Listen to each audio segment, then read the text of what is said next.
back to our coverage of All-Star Paris event. We're winding up for our third game, Fnatic versus SK Telecom T1K, and that crowd looks phenomenal. Now, Fnatic has not played SKT before, and judging by the performance yesterday, you really have to consider them the underdogs in this matchup. Yeah. I do want to talk about the one thing that stood out for me was Peke. He's played well in both of their games, hasn't necessarily been controlled in the laning phase. His CS has been good. Unfortunately, he has been picked on a little bit. Freak, talk to me a little about that. Yeah, so he's got like a 94 average CS at 10 right now, which is probably the highest in All-Star so far. Okay, Faker got a game at 101, but like Peke is consistently playing well individually. The big problem for Fnatic is that they're right now making these snap decisions incorrectly, but like individually things are generally working for the team. Well, they have the right ideas, but they end up greeding a little bit too much. If we go back yesterday against their game against Cloud9, they disengaged very well. They had Soa split pushing in the bottom. They were about to win out, and then they got greedy. They tried to engage again, got caught, lost all the members, and lost an inhibitor. And that's pretty much what's happening. Peke really solid in the laning phase, but overzealous in a lot of these things, and Fnatic as a team as well. Yeah, but that's, you know, we're not in Season 2 anymore where you can just farm your way to a snowball and a victory. What separates the better teams these days is the ability to actually take a lead and not overextend and not deal with it in that way. And I think that Fnatic and Xpeke's play overall, well, okay, first 10 minutes of the game he's doing fine, but after that it just the wheels come off the car, you know? Yeah, at this point in time, Fnatic are very seriously facing not making playoffs for the second year running as far as the European region is concerned. Let's talk about the team on the other side of the rift, SK Telecom T1K. They have been playing with a lot of confidence. They're now 3-0 in the group, taking down, I was going to say arguably their toughest competition, but I'm going to drop that.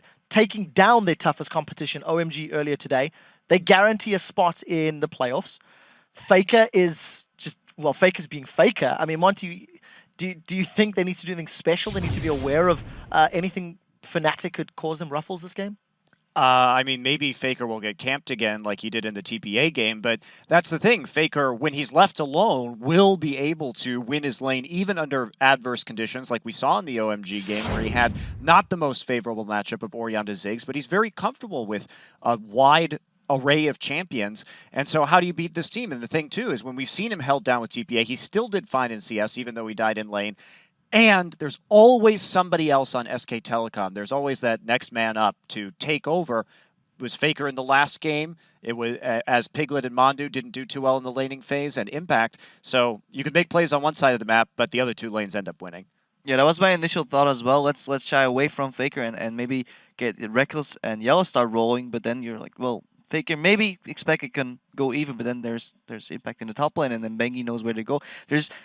You need two junglers to keep SKT1 down. Hey, if it was done. Hexakill's maybe done. Fnatic a chance, but I mean, it is always Fnatic, but it's very unlikely. To be fair, let's also highlight the fact that earlier today, Sun and Alan did a very good job at getting in Piglet's and Pumandu's face. Yeah, Reckless and Yellowstar are awesome, and Reckless like put the last half of the season on his back for Fnatic, and like if I could choose the two guys that are going to carry Fnatic here, it's yes, Peke, who's been laning phenomenally, and that's you need to do that to have a chance against SKT, and then Reckless, who's been able to carry games, and even in the fact that the team is losing all their games so far, is still putting up decent scores for the losing team. So those are the guys I'm looking to bring Fnatic up here. Well, all eyes are on Fnatic because they can only surprise us. Let's be honest, everyone is expecting SKT to win this one.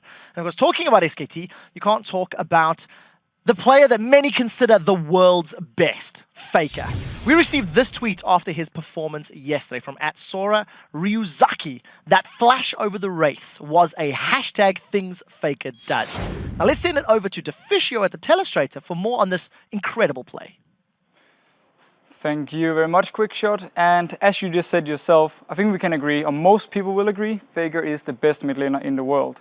And Cloud9 yesterday decided to leave LeBlanc open against him. It's a champion, he's 8-0 in professional play. He's never lost on it in professional play here. And this clip here, what I like about it is it really shows his decision making and also shows how confident he is in his plays here. And he knows exactly how much damage he can do. A few things to say before though. He is level 15. SKT here are very far ahead at the moment. That's one thing. Level 12 here on Sneaky. We have level 11 here on Meteor. So of course they are going to be squishy targets for him to take down. You see he has Death Cap, he has the Fiends down here, almost completed his Void Staff. So he's very, very far ahead compared to them. However, there's still 2 members, and we actually saw Sneaky kill him 1v1 earlier in this game. So for him to go in for this fight here, he still needs to rethink a little bit and make sure he has enough damage, otherwise they might actually turn around, kill him, and instead take a tower, which could potentially, or was something Cloud9 really needed at the moment to try and get back in the game. So, first thing, or last thing before we start rolling the clip here, is going to be the fact that we don't even see Faker in the picture. And that's the thing for Cloud9. They don't expect him to jump them, because normally on LeBlanc you don't want to do your double jump just to get in range of the enemy targets here. You want to either have your Q or your E as the one you can use your ultimate on, so you get the extra damage here.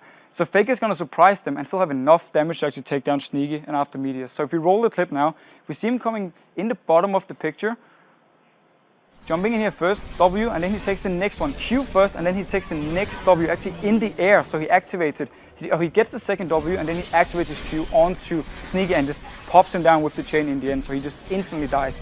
Meteors though, he needs to run away. He knows my AD carry is gone. There's nothing I can do. Faker's just going to chase me.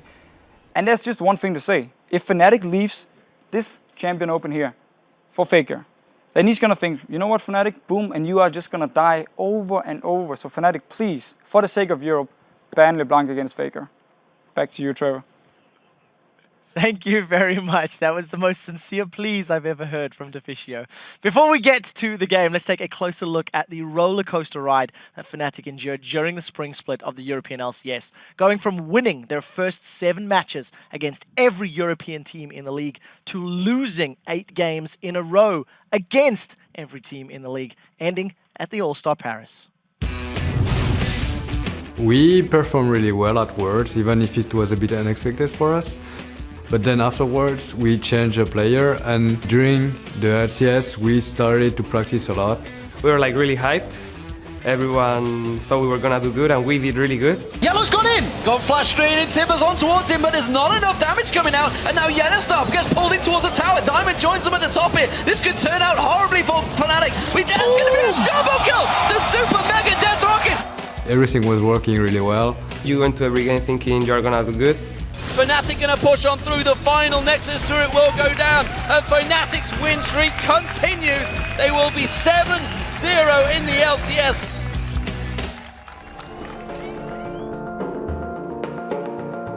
And you do kinda good until at some point maybe you do something bad and it gets in your head.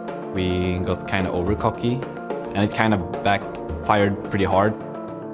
Losing 8 games in a row, that was not fun at all. It was really hard for all of us, I think, to deal with it.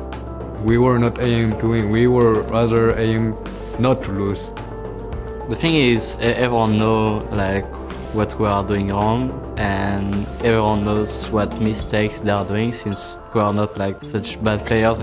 So we were just playing kinda scared, and at some point something will go wrong and we will just collapse after that and play even worse.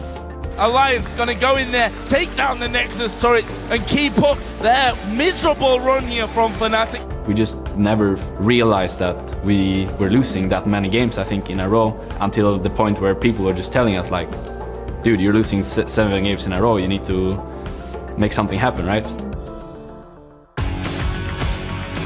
Pointing out the mistakes is really easy, but correcting them is really hard, and it takes a lot of time. We speak a lot with each other. What can I do better on my position? What can you do better in your position? We ended up our low streak against Gambit.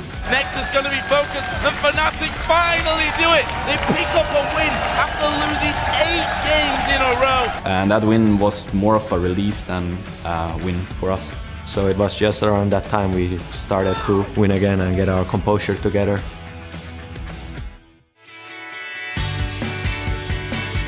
I think Paris popped into my mind when we actually managed to get second in the ladder.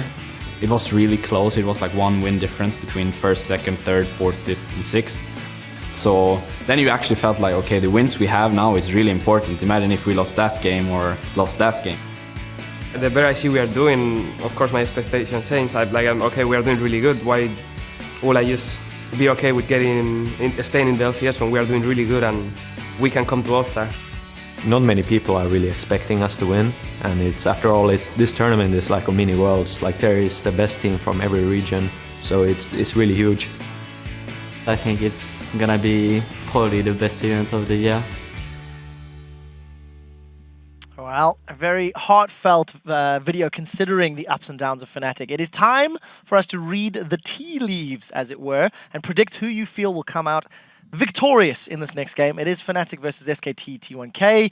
I'm going to throw this one down the table. Deficio, you made a plea. Are you going to put your faith in Fnatic? Can I answer for everyone or just for me? Well, I'm going to go SKT. I'm sorry, Fnatic, but SKT are the clear favorites here. Wow, Monty is speechless at that vote. Crepo? Well, I have speech left. Gladly. Yeah, SKT T1 is, well, my vote as well. Yeah. Freak. I'm not as fanatic as Monte Cristo, but I will also go for the Korean team. But SKT1. No. Moving along. Let's take a look at the LOLesports.com vote. According to the vote, 61% of you guys are calling this one in favor of SKT T1K. Thinking about an upset. We'll see if they can do it. It is time to get to the game, so let's throw it over to Kobe and D-Man to take us in. Thank you very much, Quickshot. Welcome, ladies and gentlemen. I am Lee D-Man Smith, and alongside me once again is Sam Kobe Hartman Kensler. I'm very glad to be here. Not only is it a pleasure for the players to scrim against SKT, I like watching SKT and casting them. I mean, that game earlier on against OMG was mind-blowing. Absolute fantastic stuff. Let's check out the starting lineups, though. On the blue side, it is Fnatic, the European hopefuls. So as in that top lane, Cyanide in the jungle, Peke in the mid lane, Reckless as AD carry, and Yellowstar in support. And on the red side, it is SK Telecom T1K. Up top, Impact. Bangi jungle, Faker mid, Piglet AD carry, and Fumandu support. Yeah, and you can tell the crowd's kind of cheering for Fnatic this time around, and no surprises there. With that, though, let's get to our featured matchup for this game. It is the two junglers that have very similar styles for their teams. Fnatic Cyanide versus SKT's I can't really hear you anymore, D-Man. Both of these players are historically low farm junglers who support their lanes. And Bangi has gotten a lot of flack for SKT's recent slump, but he played well yesterday in his 2 games on Evelynn, and despite a couple of small mechanical mistakes, we saw him successfully ganking the mid lane and working well with Faker, something that hasn't been happening a lot lately. And again today, in his game on Lee Sin, he established strong vision control, and he was able to gank mid with Faker. The only small mistakes did look like they were coming from miscommunication, I think. A gank down bottom, not quite in sync with Mandu, and then going a little bit too aggressive and deep into the base. But everyone says that Fnatic wins when it counts. And despite their losses, Cyanide was playing well yesterday, only dying once. In their game against OMG, he got the double kill to start it off, and then he had a Baron steal to keep them in the game once they had already gotten behind. And now Fnatic are 0-2 in the standings with their backs against the walls, and it's just where it really counts. So they're going to need more flashy plays from the jungle. And reading the body language as some of the moments there, Bengi is really relaxed right now. I mean, they've won what effectively was their big game. You saw them after the OMG game. They jumped up and celebrated. They were happy. They realized what that game meant. It's a potential finals matchup. Fnatic, they really need to pull out a win here. Yeah. Obviously, there's a chance, last-ditch effort against TPA. That's the final game of the day. But to pull out a win, to pull out an upset against SKT, that's got to give them huge confidence if they can do it. Yeah, I mean, OMG, going into that game, they were probably one of the only teams here that are so confident going up into SKT that they'll say, yes, we are going to win. But Fnatic, for their sake, after that video, you really got to hope that they're not letting their earlier mistakes get them down and they're keeping their heads in the game. They have to keep morale high here because SKT are a fearsome opponent. So here we go, picks and bans underway. How will this work out for them? We'll find out in just a moment. They're keeping us on edge. Yeah, so likewise, with Fnatic playing SKT and having a problem with coming back from mistakes, we've seen teams like Cloud9, when they made a couple of mistakes against SKT, it's very easy when you're playing a team like SKT, who are considered just such a good team, very high above everyone, to say, oh, we made a mistake, oh well, it's SKT, we're probably going to lose anyway, and like, not be able to continue to give it your all for the rest of the game. They can't let that happen. They have to work through the adversity if they do have hiccups early on in the game. Yeah, they got to see if they can pull out anything to give them confidence, basically, in this one. As you heard, you know, that 0-8 slide, it was not pretty seeing it happen in person. The 7-0 slide was fantastic for them. It was a fantastic win streak. So, picks and bans this time are underway, ladies and gentlemen. So, first bans coming through. Twisted Fate popping in there, taking that away from Faker. We saw him playing it in day one.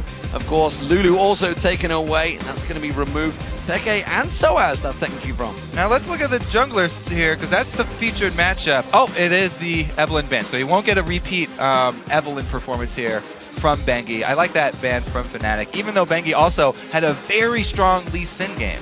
Well, as a Lucian taken away as well, both Reckless and Piglet been fighting over that one, but Piglet not going to be too worried. He's played a couple of Twitch games, a couple of Vayne game as well. There is the Twitch ban actually, as we mentioned it, so that's going to be taken away from him. Yeah, these are basically the two most picked AD carries. These are the ones with the biggest hype here coming in. Wow. So we'll see how this one works out. There, the final ban, Graves. Another. They really are focusing Reckless and Piglet in this game. That tells me both these teams know exactly where the fight's going to be. This tells me that SKT have a really, really good team of scouts, because Reckless actually, these are two of his favorite AD carries. Soaz looks devastated. He doesn't, yeah. Reckless does not have the biggest of champion pools when we're looking at AD carries. What I These will are his say, top two. LeBlanc is open. LeBlanc is open. Deficio's pleas were not heard by Fnatic. They have first pick though, so they could take it away from him. There's still that left. Where are you going to go, Soaz? He's flicking through. It's going to be the AD carry, of course, with those bans coming through. You assume that will be the focus with 3 AD carries already taken away. Of course, the jungler could be an important job. He's just typed something in. We'll see what it is. It's not going to be the Heimerdinger, I'm afraid. It will be Kassadin for Peke. Wow. So yeah, a lot of focus on LeBlanc being still up, but Kassadin is still up. This is a Peke special. I would really like to see him pull out actually teleport just for old time's sakes, but it probably won't happen here.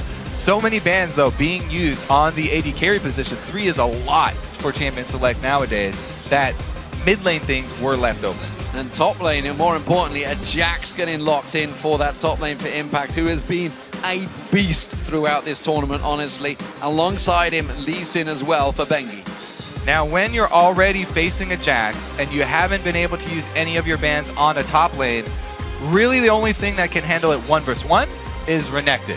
However, we see a lot of lane swap situations happening, so I don't know what they're actually going to try and go into this. He's also been quoted as saying that Lulu beats everything, so maybe Soaz will go back to his Lulu top lane. Well, it was banned out. Shyvana has been locked in, well, I mean, it's Renekton or Shyvana. It's who you go with, really. Kha'Zix's also picked up by Cyanide, and a quick lock-in by Piglet. It's Vayne once again. Very happy to go back to his signature champion, and he's really daring Reckless because they spent 2 bans to force him off of his main 2 AD carries. Well, all right. Faker, playmaker. We've all seen the Zed highlight video. We've all seen what he did to Ryu. He has locked in Zed once again. We were looking for more SKT skins, right? Absolutely true. We'll see whether he pulls that out. They can have the Jax one. They can have pretty much all of them here if they really wanted to. Fnatic want to steal away the last SKT skin. Yeah. They're breaking the strategy. That is exactly where the boos have come from. Yellowstar may well go for Zyra, which would steal away Mandu's final skin. Oh my! Reckless could go for Caitlyn. Of course, Caitlyn, one of the champions he's played a lot of throughout the European LCS. We'll see whether that gets locked in a moment, though. This could upset the crowd. Yes, Caitlyn really is a 3rd string AD carry for Reckless. So I was talking to him earlier, and he's not really that big of a fan of her because of the fall off of the champion. And Caitlyn as a champion, you have to take. All right, I'll give you the 5 SKT skins here. Everybody's very happy that it actually came to fruition. But the Caitlyn is a champion that you really have to make use of the strong laning phase, and that's really hard now with so many people switching around. You know, I want to say it right here. You know, Fnatic made it to the semi-finals. A lot of people said if they got to the finals, they would put a good fight against They're locked in already. SK Telecom is saying, okay, we'll play the comp that we played at Worlds, bring us your best. And, well, we'll see how it works out because Peke's on his favorite, Cyanide's on his favorite, Soaz not too happy. I would say Yellowstar's pretty close to one of his favorites, as is Reckless. Yeah, when people kept bringing up all the SKT skins, I kept saying, oh, they're never going to get those champions, like Jax. Yeah. People do not give away Jax in the current meta, but it slipped through with all the focus towards mid lane and picking up this Kassadin. First pick Kassadin. Will Peke, on his signature champion, be able to handle it? Wow, fantastic. Okay, then, so let's think back. Obviously to Worlds, SK Telecom came out world champions. What would have happened if Fnatic would have made it through to that best of 5? What will happen in this best of Different one. patch, but we get to actually see the match. We'll find out who it works out, ladies and gentlemen. The game's about to go live, so head over to Twitter and let us know who you think will score first blood. First blood, remember. Send your answers to @LOL Esports and use the hashtag FNC or SKT.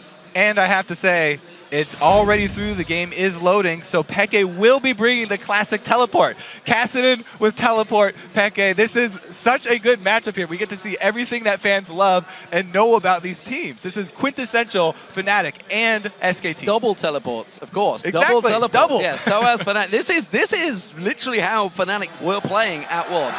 This is going to be an interesting game. Plus, as far as our featured matchup with the junglers goes, both of them got very high priority junglers. The Lee Sin for Bengi and the Kha'Zix for Cyanide. Very happy to go 1v1 with those two champions.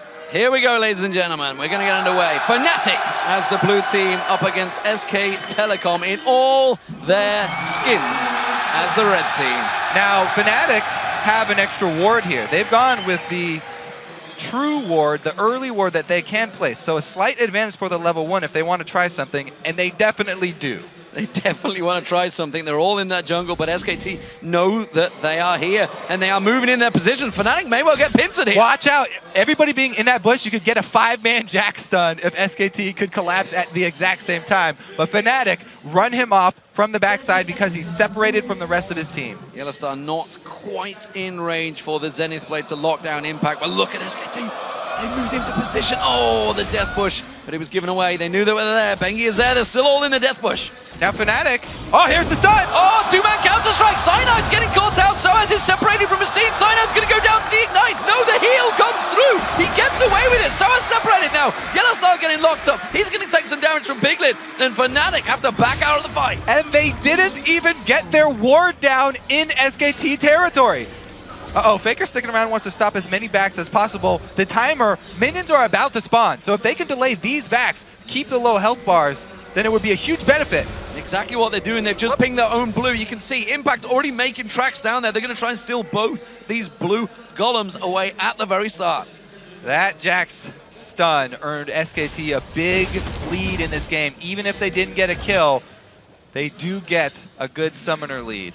Heal having to be used in the bottom lane and flash from the jungler Cyanide, just for the ignite of Pumandu.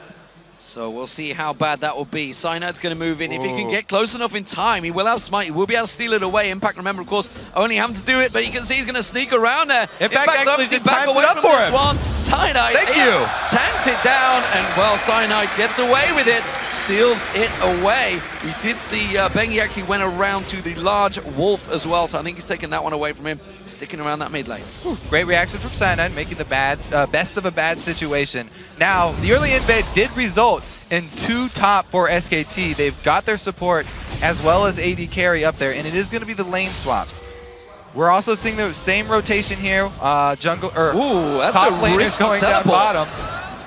Impact teleporting back onto that turret. There's a big wave here. He's going to counter-strike instead on Soaz and Yellowstar. They're not going aggressive. Now they are. There's the Zenith Blade. The Ignite goes down. Soaz is coming in for this one. It will be taken down. First blood for Fnatic. And Soaz still has his teleport. So Soaz can go back and heal after they take this turret and then teleport top lane. There's only 2 members top lane. Fnatic could actually get the first blood and a turret lead if they can get the defense in place. Well, the crowd are certainly loving it, that's for sure. Instead, they're going to hold off on that turret. Faker now putting pressure down on towards Peke. The crowd, now they're excited. There we go. A little bit late on that one. They were cheering. Let's trust you guys. They are a lively crowd here. Peke's got to be careful. Bengi is around that red buff area, which is why they're backed away. There is the first turret of the game going down for Fnatic. Right, Bengi hasn't been able to get much done here in the time where Fnatic get their first blood and their first turret. Now we're going to see Soaz. He's not teleporting into the turret. He remembers last time where there was a dive from the 2-man Piglet and Pumandu on Vayne and on Zyra, and they were able to get the kill. So this game is definitely started off lively. It was the same with the OMG game. SK Telecom certainly went at it for kill, that's for sure. I think that ended up in pretty much 30-odd kills plus. I'm not sure whether this game's going to reach that same standard sign at the moment. Oh, they didn't clear out the blue puff. That's only just being cleared out now at 4 minutes 20. So keep your eyes on that one at the 10-minute mark, 9-minute mark. I am a fan of that strategy, but that's fairly quick clear there from Cyanide coming back to check it. So won't be delaying that from Peke for too long. Now, Soaz, he has gotten up to the turret, and he's gotten some extra experience here. So all in all, the level 1 invade, even though it went poorly, Fnatic were able to pick up the pieces. And because of the play down bottom, where the teleport in from Impact resulted in first blood, they now have the lead. Peke may have to use his flash to get away from this one. He does. It does help him to get away. He's already used that teleport as well, just teleported back into lane. Impact now coming around actually to have a look towards this mid lane. They're looking at pressure. Wow. Peke down. Pumandu also making the journey down the river. So it's very dangerous for Impact to go to a long lane like that without a turret to fall back on. He needs to make something happen elsewhere on the map. Deciding to send everybody mid here, Yellowstar actually gets caught trying to make his way through the jungle. Puts a lot of harass back on towards Bengi. That shield of Daybreak doing its job, keeping him stunned up, and they actually saved the turret there, so well played Fnatic. Fnatic are in such a good situation here. They have a free farming AD carry down bottom. They're getting experience in all 3 lanes. As long as this 3-man squad with very, very little wave clear can handle experience around this turret and salvage a little bit of CS, then it's going to come out really good for Fnatic. Let's see how that lane control works. Remember the Cloud9 game SK Telecom did. They managed to hold that wave up. We'll see whether SK Telecom can do the same thing. That wave has been pushed heavily in towards that inner turret. Impact is already going over there, and look at the damage on that top turret. Piglet's done a lot of work on that. So is not going to let him recall there, I don't believe. Well, he doesn't have a ward in there, so he's not sure that he's recalling, and it's dangerous to go around face checking when he's that low. So Piglet does get the recall off. And also, for SKT's sake, the call was interesting. Because they know that there's this mid laner with low wave clear, this Kassadin, they send more people to pressure there because they don't have any other options. But look at Peke. They haven't been able to keep him down.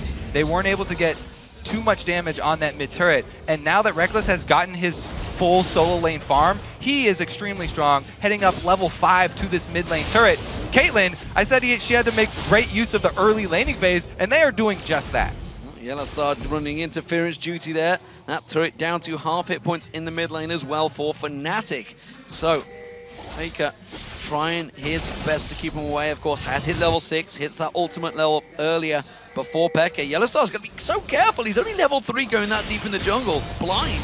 I like the move, though. He's getting great ward coverage down. They can see any sort of transition from SKT going to the bottom side, where they have their Jax freezing this lane. Impact, he loves this type of game, though. He wants to get up that massive CS lead by freezing that lane deep as long as possible. It's up to Fnatic in that case to make a play. They can either shove down mid, or they can go try and kill.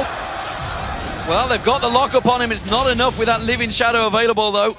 And they do force him away again. Soaz is in trouble, though. He's been condemned on the wall, and you can see Mandu's coming around the side here. He's got the backup support of Bengi. Will they try and dive on towards him? Soaz is considering stepping away, but he's hanging around a little bit longer. Peke's teleport is coming up, and he saves this turret, coming into 2-man defended. Meanwhile, because of this massive ward coverage, wow! Oh, they're going to force them to jump away. Reckless actually gets jumped on by Impact. The counter-strike coming out will stop the basic attacks from Reckless.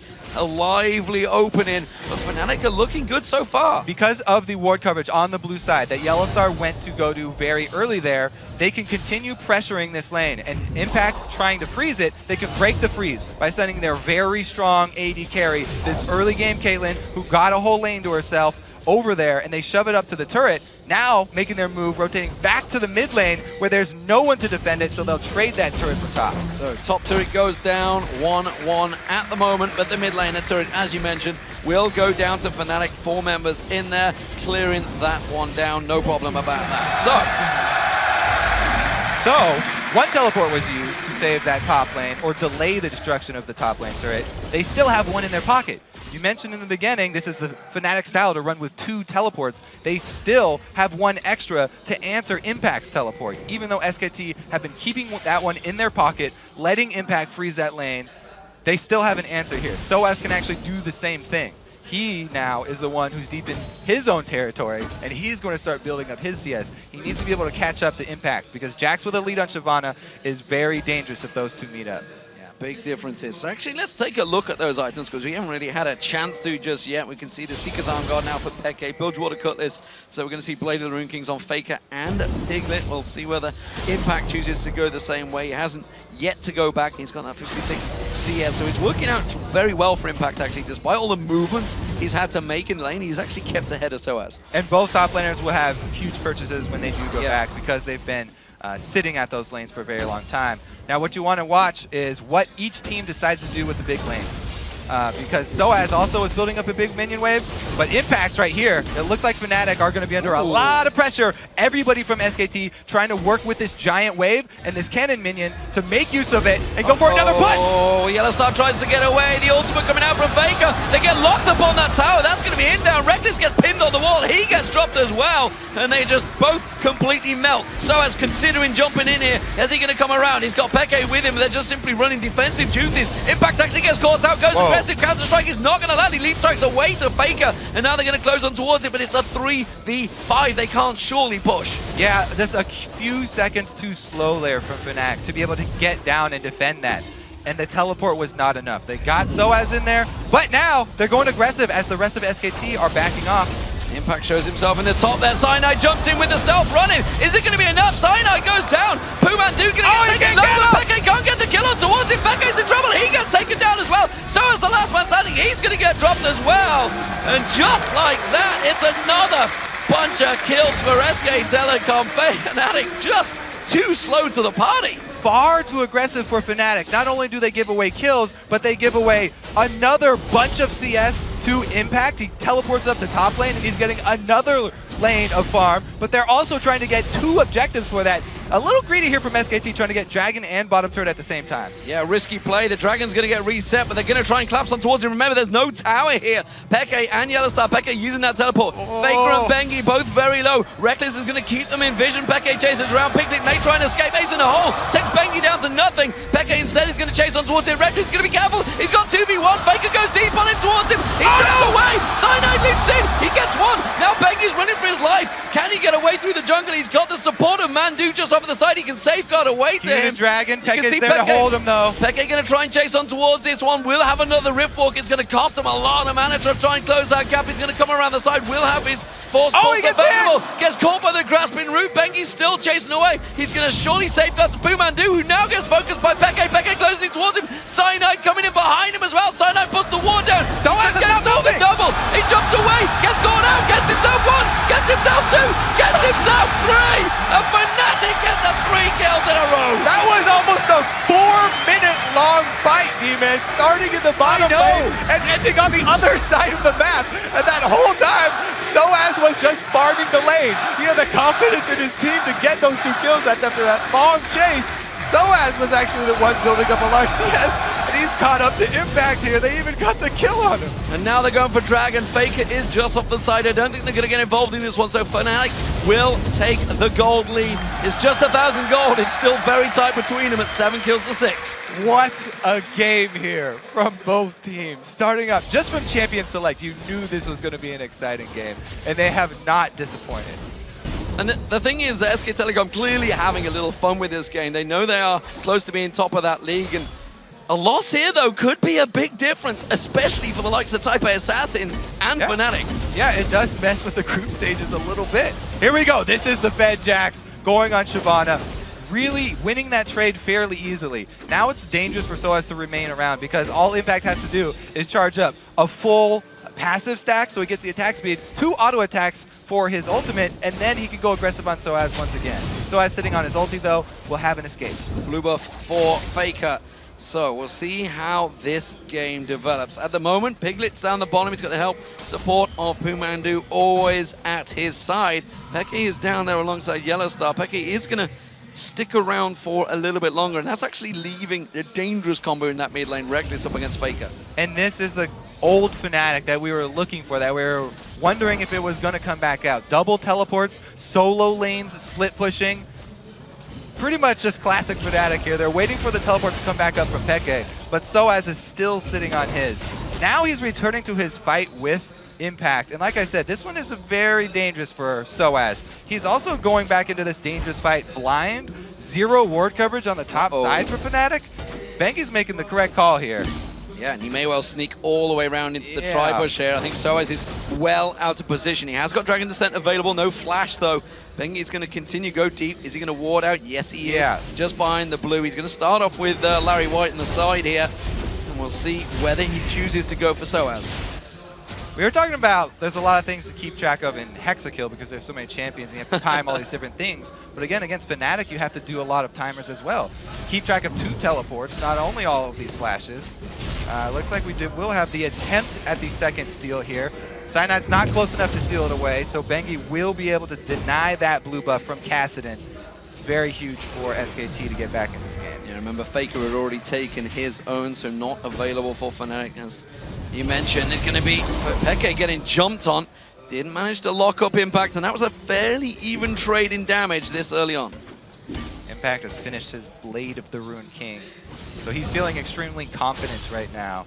And going up against Kassadin, he has a lot of magic damage that he can shield against. Not going to help him that much versus Jax, even though he has mixed. Cyanide going super aggressive. Very aggressive on towards him. Is it going to be enough? Piglet running that ultimate to try and get away. Cyanide doing some good work there and wards out that blue buff. Not too sure it's going to be available just yet. Soaz takes a blast in the face from Faker. Top lane pushing here for Fnatic. They've decided to distribute in a 2-2-1 split push here with Kassadin down bottom trying to hold off Jax.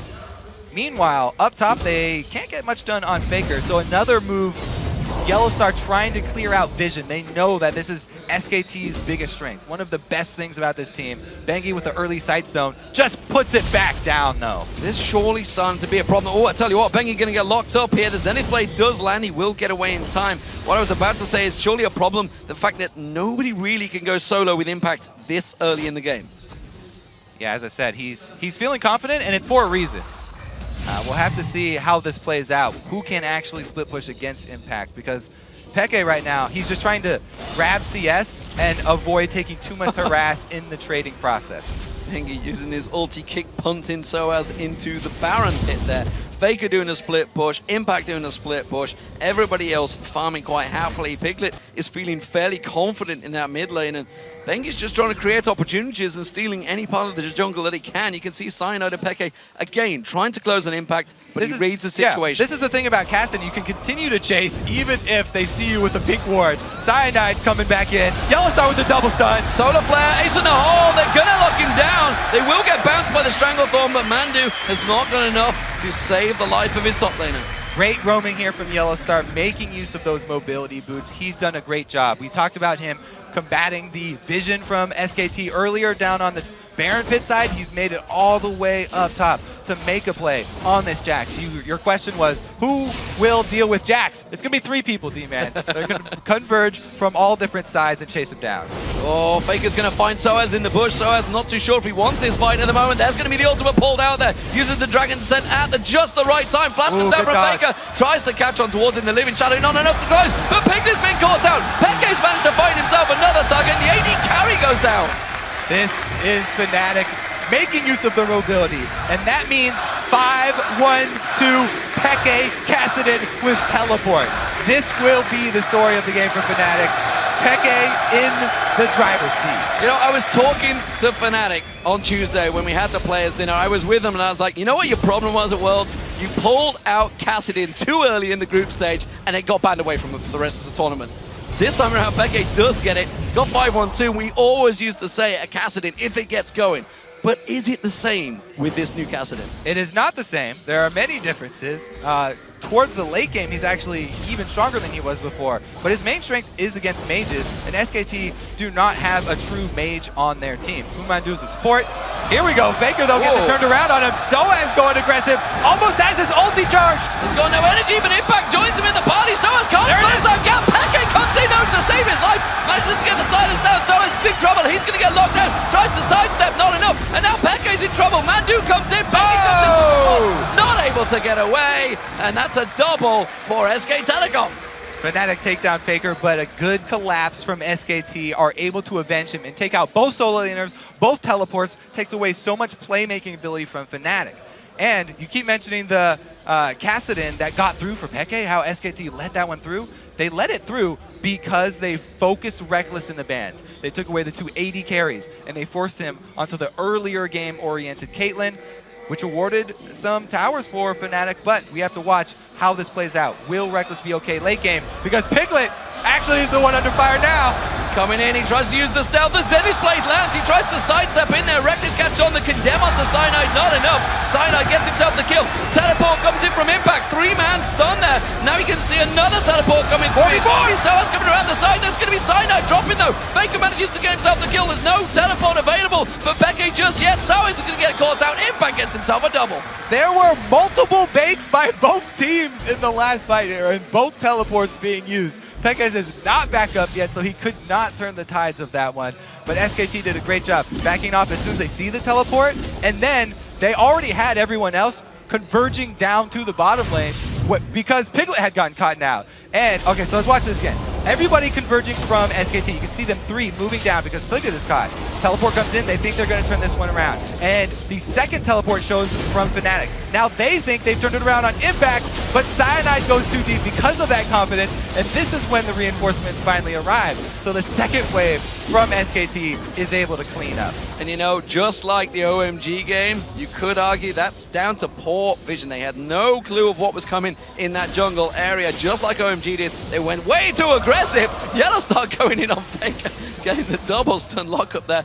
Not sure he wanted to go that deep on that one, but the top tower is being taken down, and this may well be Fnatic getting their 3rd turret of the game. That will get it very close back to even gold here. So they're Fnatic, baiting it. Even after that last loss, they're trying to use the low turret as bait, and they do it successfully. Bengi, though, uses that safeguard to get away onto the ward. Soaz goes in. Impact gets a good lock up on the stun there. They're going to go in towards the turret. Now they might try and turn it around, but again, look at SK Telecom's positioning. They are all moving through the jungle. Are they too late this time around? Impact gets taken down. Mandu comes around the side there. You do see Faker. He's coming across. He's just used his Living Shadow to try and close the gap, so he can't do it once again. Cyanide's going to take 2 tower hits there. Peke will take 2 as well. Peke may be in trouble. He's going to have a Riftwalk. He's going to teleport. He's teleporting away. He's caught out by the wall. He gets locked up. He gets taken down. Faker gets in and gets the kill. Peke knew that he could not Riftwalk forever. It had already charged up, and it was going to cost too much mana. He wouldn't be able to finish that escape and was going for the desperate teleport. Great job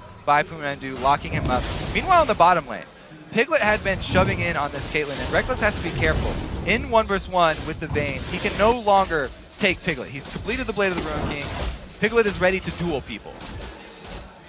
Piglet is getting himself the farm that is needed, as is Reckless. Both at 160 plus CS, working out well for them. Faker, well, no surprise, massive amounts of CS. He's the first person on the board to pass 200, as well as being 4-2-5, 7-3-3, and the Zonya's Hourglass, importantly built by Peke now, up against Faker. You definitely need armor against this team, and you definitely want the added benefit of being able to use the active to nullify that ultimate from Faker if he decides to deathmark you.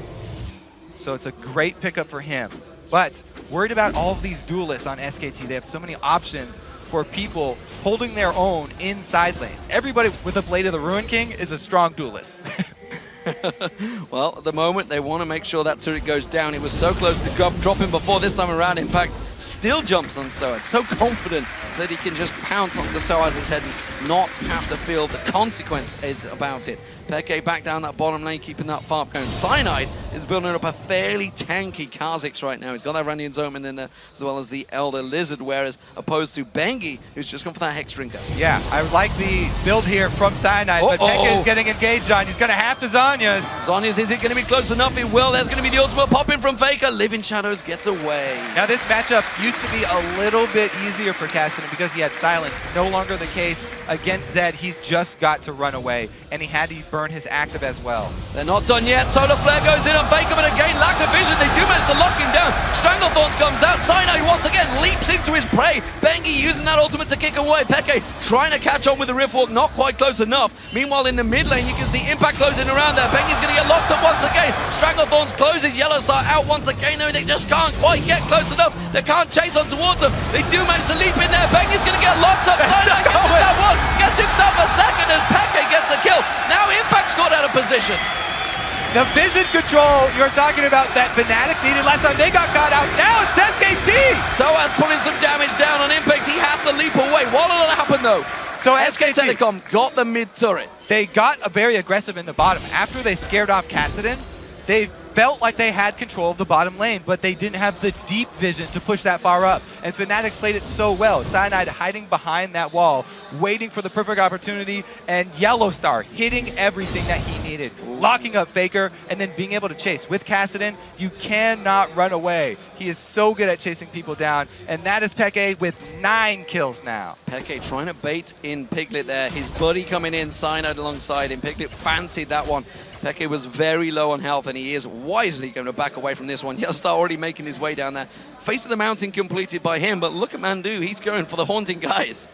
Yeah, and they're going to need a lot of wards, so everybody filling up their inventory here with small pieces, little items. They need basically vision of the entire map. With the amount of mobility from everybody in this game, all of these little skirmishes and people getting caught out, they would love to have just vision everywhere, but they need also the small combat stats that you get from these little items, like those spell penetration from Pumandu. He's going to try and have a bigger impact on the team fight. I'm still worried with the Jackson, and now got that Trinity Force complete along with Blade of the Rune King. The Randian Zoma will probably follow. Suddenly it becomes a brick wall, a big brute force damaging brick wall. There's not a lot for Fnatic to counter that as we start progressing. We're at 25 minutes now. This game is looking to go long. Yeah, and if it does go long, I expect even more armor here from Fnatic in all of their builds. You can see multiple Brando Annulments being built, and a Zhonya's already that you talked about. So they definitely have a clear path because there's so much attack damage on SKT and so much attack speed. Those attack speed slows are going to do wonders for them. But again, the wards, I think that we'll see those sight zones upgraded more often than we usually do. So the sight zone on Bengi and the sight zone on Pumandu, they can get those up to Ruby sight stones. It will help them out since they've already switched over to 3 sweepers. Well, Dragon's going to be up in just 10 seconds. You can see SK Telecom moving into position. Impact is not there. We've got teleport available, as does SOAS. No teleport for Peke. I tell a lie. It's just about to come off cooldown any second now. But Faker fancies going aggressive. He goes in towards him. Remember, Zhonya's Hourglass is built by Peke, expected to be used any second just to prevent it. That's going to be down. The ulti was used by Faker. It's a pretty short cooldown, but it may not be up for the next Dragon. Another ulti from Faker, another Zhonya's active. Oh, goes back in. Peke, and another return of aggression. This time they do not get the jump on Faker. No CC to speak of. Yeah, I think Peke was caught out by the just sheer ballsy aggression that Faker showed, and Cyanide was ready and waiting. I don't think he's looking to pounce into this Dragon Pit to try and smite that steal, but instead he will step away, and that's good turnarounds from SK Telecom. They're looking in control now as the gold starts to bleed their favor. At this point in the game, it's one single mistake turns into an objective for the opponent. So Peke right there getting too close, cost them the turret. And now they're going to be able to move on mid because it's 9 more seconds until he comes back up. Yellowstar having to lock up, but Impact again. Solar Flare being used. That's a little too aggressive, I feel, on Impact with his team so close by. They do manage to shut him down. He has to teleport away from this one to try and spush away. Teleport coming in down the bottom. Peke is going to come in around the side. Cyanide pounces on towards Impact. Impact's going to get taken down. Now Bengi's going to get locked up on the Zenith Blade. He's got no support from his team right now. Now they're collapsing around it. Elite comes out from Cyanide. Look across the map. The rest of SK Telecom are fleeing from this one as Reckless closes around the side there. Bengi is running them a merry chase, but I don't feel he's going to be able to get away. Yeah, he's definitely cornered. They're going to take him down. The question is, what will Fnatic do with this? 2 main members of SKT off. Baron is up. That's the jungler and the Jax down. However, you got to keep track of teleports. Name of the game here. Once Impact does come back up, he'll have his teleport. They can turn it into a 4 vs 5 at Baron. If Fnatic are not careful, they will take too much damage from Baron. They have to take this Baron down fast. You can see Mandu off the side. He's got Stranglethorns available if he wants to just throw it in there for some interference. Faker's looking to maybe try and make a play. He's gone in. He's gone for Cyanide. He wants to try and pop him down. Low. Maybe enough. He gets Cyanide down before the Baron drops. The Baron is so low. It's going to get stolen away by Faker. This is tragic for Fnatic. Peke's going to get dropped there. What sublime play by the Season 3 World Champions. I told him they got to keep track of the teleport there. SKT just made that mistake. They had Peke killed, and they were keeping track of the death timer, but they didn't expect the teleport. Fnatic went aggressive early. As soon as Peke gets back up, he teleports in. They get advantage, but then they make the same mistake, and they don't respect the teleport from Impact. He turns it into the 4 vs 5, the Baron Pit. Faker here comes up with the plays, though. He targets the jungler, takes him down, no more smite, and then he goes back in for the Baron as well. It's pretty good chances for Zed to actually get the Baron as well when there's no smite on the table because he has that passive. He took a hit from the Baron as well just before the ulti popped, which knocked him just that ever so lower. I think the ulti may well have took him down anyway. Now, though, look at SK Telecom. They have big damaging items in there, and I'm not sure if Fnatic now have the defensive capabilities to stop the onslaught that will be coming with that middle inhibitor down. What an exciting game. And SKT now actually have a pretty commanding lead. A Baron buff on Jax is one of the most scary things in the game since he benefits from all of the stats on it, since he is a hybrid champion. Plus, he's already extremely fed in this game, and he's got his core items. This is a very, very scary impact on Jax, and it's going to be really hard. They don't really have a single person that can deal with him, so Fnatic have to make a move and coordinate their teleports. So, SK Telecom, what will they do? They have the Baron. It was a Baron of opportunity, I think it's safe to say, by both teams. Not really one that everyone sieged over, so we'll see whether they try and push that favor, that aggression they have been showing throughout this game. 18-16 the kills, just 30 minutes into this game. Certainly suits both of these teams' playstyles, I feel, the high aggression games, because Fnatic certainly are used to playing this style, and SK Telecom, well, if you only need to watch some Korean games to show just how aggressive the Korean team can be. And needless to say, they're very comfortable on these champions. And they're comfortable at this point in the game because they picked up 2 of the last Whispers. Crucial items for this team that is so AD heavy, and having Fnatic already building so much armor. Now they have the penetration. And with this Baron buff, that will give them the confidence to take the rest of the base. Well, we'll see whether Fnatic choose to defend this one or whether they let it go down. So as gets harassed and poked by Faker. That tower, the most satisfying noise in the game, as Jax pounds on it with the Summoner's Cup as he works it down, just rubbing it into the face of Fnatic that we are the world champions. Such a great start to the game for Fnatic, and then a great comeback for SKT here. Extremely exciting both times around, and both teams really using those teleports effectively. So as getting chunked down to half HP before they go on this low turret is going to be really hard for Fnatic to hold.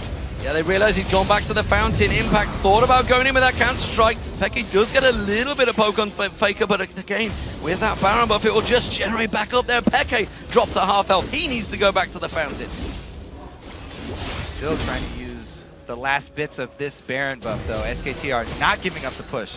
Double super minions on Nexus turrets and drawing away the AD carry. That's going to be the tower going down. Impact leaps in, gets the counter-strike on them. Yellowstar caught out. Bengi goes very deep on that one, but that's going to be Soaz dropped in as they move towards the Nexus turrets. The Nexus is taken so low. Piglet will get locked up at the side. He gets dropped. It's going to be Yellowstar that manages to get himself the kill. Faker tries to step away. Impact clops down the final Nexus turret. The Nexus will be the target. Cyanide leaps in to save the day. Yellowstar comes in with him. Reckless does manage to get himself one kill, but you can see SK Telecom, they're not done yet. They're not going to step away, or will they? They will back off from this one. No, they're just trying to make it out, but Reckless is not falling for it this time around. Mandu and Bengi trying to finish it off. Bengi goes in, gets a Reckless, uses the heal. They're going to try and finish the turret. The super minions are pounding on it. I don't think it's quite enough to lock down for SK Telecom.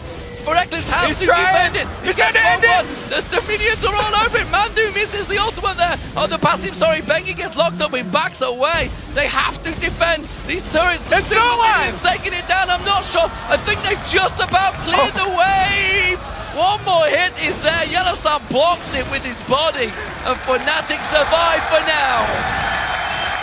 Woo. Cheer goes up from the crowd as Fnatic hang on by a thread. SKT trying to end it there, a little bit indecisive whether to go for the last hit or not, and they just barely do not get it. This may be a little bit of breathing room for Fnatic, but it's so hard for them because they have no turrets to defend with. And SKT have these such strong duelists. Oh, Faker! Teleports back towards the finish. That's gotta hurt against Peke and crew. A backdoor comes out from SK Telecom on Fnatic.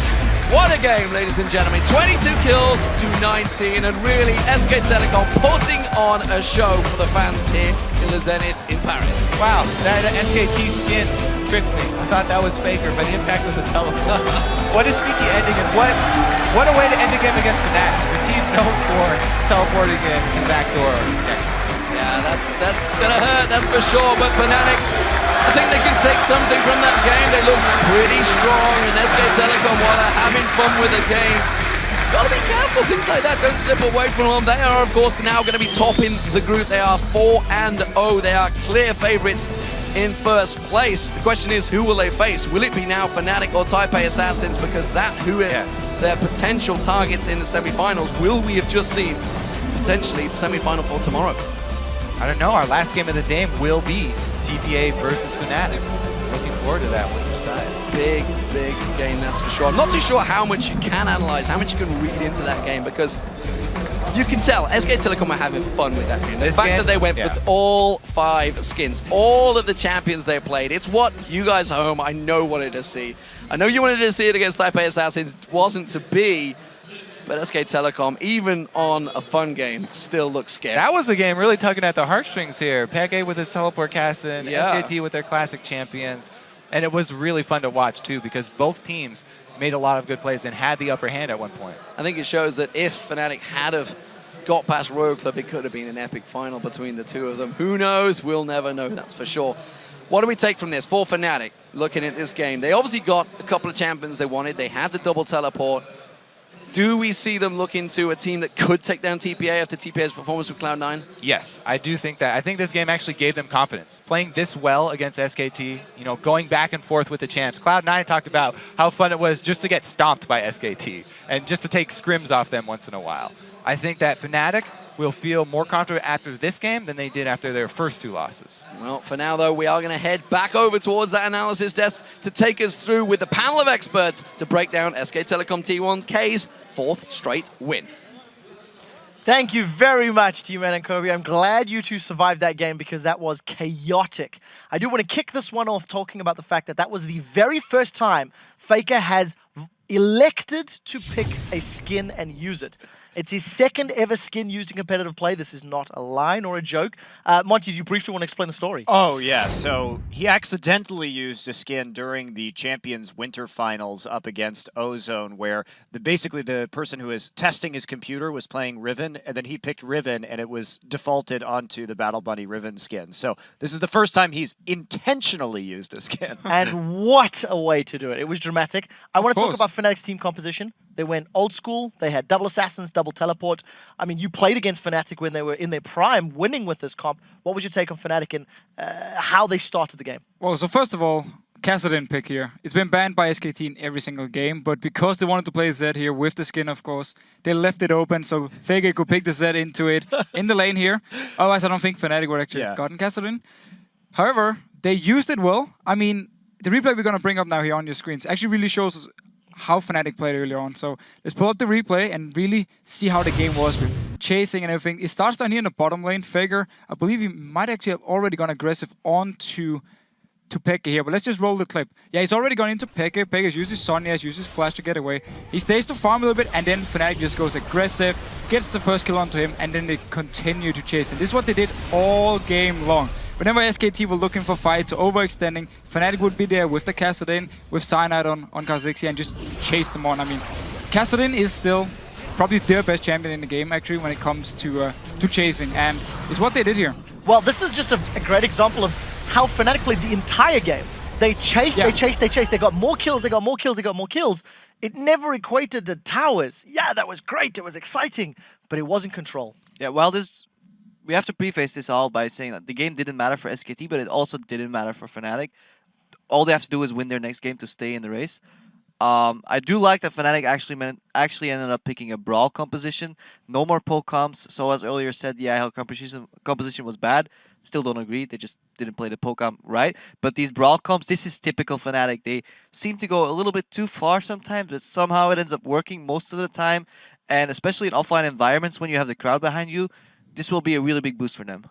Yeah, I think they're looking a lot better overall. And kind of you were talking about the fact they were getting kills, but not anything else out of it. Basically, SKT's lanes were all, I mean, not literally, but like they're all kind of winning, right? Like no one's going to actually beat up Jax 1v1, and he was pushing the whole time. Like Caitlyn's not going to fight Vayne after your first big item. That's just not a matchup you win once the laning phase breaks down. So there's no situation where Fnatic gets to like push their waves up steadily. It's just like, well, mid can shove, then he can roam, but like there's nothing to do after that champion dies. You've got like 3 waves to push through, and you can keep getting 600 gold at a time, but that won't win you the game, which we saw here. Yeah, it's again, the tempo was always throughout that game in SK Telecom's favor, and they were, I think, rather unconcerned given Mandu's choices in itemization, which included a death cap on a support that game, about how that was going to turn out. Yeah, legit. It works out. Something that we do have to highlight, as exciting as that was, even though it felt like Fnatic were in control, if you didn't look at the bigger picture, and the bigger picture was the later this game went, the less and less likely Fnatic's chances were at winning. They had very little wave clear, and they had no answer to a Vayne or Jax who could split push. They needed an exhaust as well. So had they not even... no exhaust. I mean, talk me through this. Talk me through exhaust and talk me through the split push. How could they have won, considering there was a Vayne and a Jax, which are just ticking time bombs? Right, and that's the thing about it, is that the Kassadin pick was very intentionally baited out, and this is something where we've seen Zed fall off because of the buffs to exhaust, where it cuts the damage by 50%. It's so strong on some of these assassins. But if you're going to make the most out of Kassadin, you can't run exhaust on him, and then they chose not to run any exhaust at all. But when we're talking about dueling in a 3-lane split push with a Zed in one lane, a Vayne in the other, and then a Jax in the last one, not having any kind of exhaust, I mean, there's no way to stop that. Nope.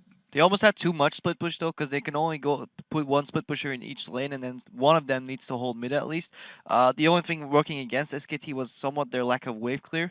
So we, in a real close game, we needed Vayne to pick up a static shiv and start clearing.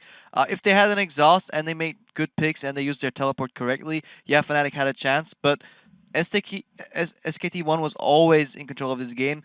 You saw whenever Fnatic takes a kill, they don't translate it into any objectives or towers. And the one time they do try with Baron, well, it happened. On cue, we just so happened to have a replay of said Baron fight. I mean, it's Crippo, it's like you've done this before. Let's pull up that second replay on your screen.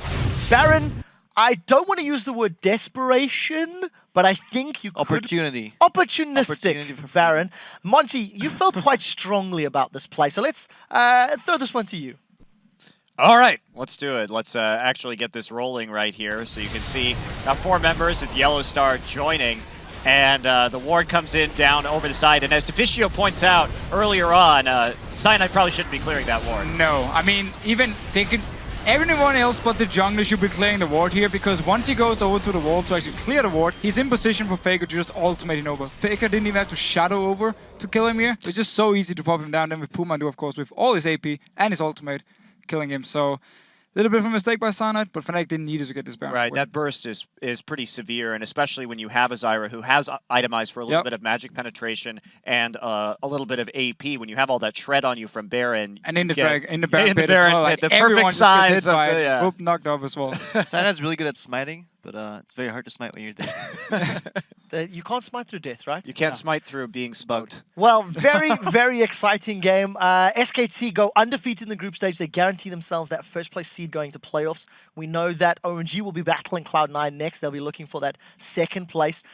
In terms of Fnatic now, their hopes all lie on the very final game of the day against the Taipei Assassins. The winner of that advances through. Freak, what would your take on this be, knowing that TPA looked a little shaky in the previous game, and Fnatic, while it was exciting, they definitely had some moments that they could be proud about? So TPA did some things right this time. Jay's Morgana I actually really like. I think it's the best champion I've seen him play right now. So I like that he went off the played Morgana, right? It lets him make BB carry, and that's like how TPA wins. They're behind is like BB just gets gigantic and plays Jinx or Twitch or something gigantic and wins with that. And so that was smart. Achi is still playing really miserably, and that's unfortunate. He had like a 0-5 Renekton in game, so that's still not working out. Whereas Fnatic are like individually actually firing quite well. Like all their individual players of Fnatic are doing nicely, and like you could just win the game by winning the laning phase and just constantly being like constantly pressuring the map, and I think that's probably how that matchup plays out. Definitely worked somewhat similar for Cloud9 earlier today. We'll see if Fnatic can make it work for them. We do have to move on with the show, though. So up next, it is the North American champions Cloud9 versus the Chinese powerhouse OMG. You might remember the awesome stick figure spotlight, Lee Sin versus Teemo. This is a video from the All-Star game last year, and we're very excited to share a brand new one with you, and that will be coming up right after this.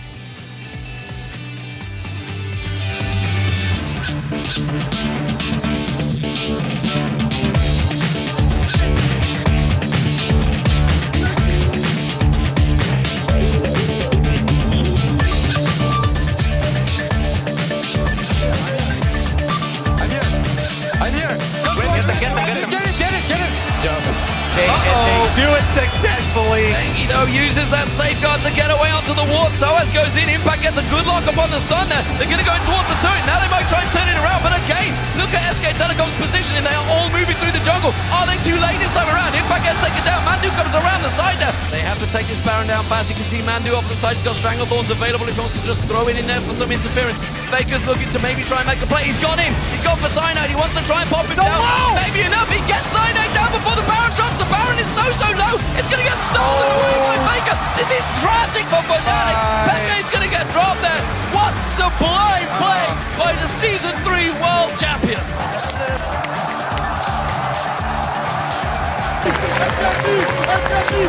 SKT!